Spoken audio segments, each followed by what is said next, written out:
আসসালামু আলাইকুম রহমতুল্লাহি বরকাতুহ।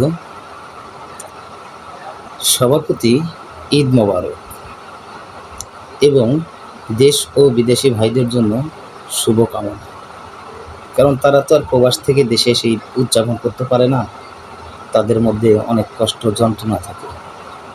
তাই সবাইকে বলি, ভাইয়া সবাই ভালো থাকবেন, নিজের যত্ন নেবেন এবং মা বাবার প্রতি ঈদ মোবারক জানাবেন।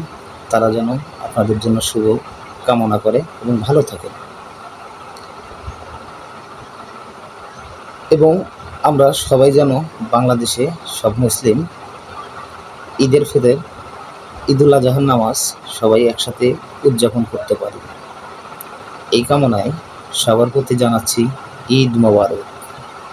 আল্লাহ পাক যেন সবারই শরীর স্বাস্থ্য ভালো রাখেন এবং সবাইকে যেন ঈদুল ফিতরের নামাজ আদায় করার তৌফিক দান করেন।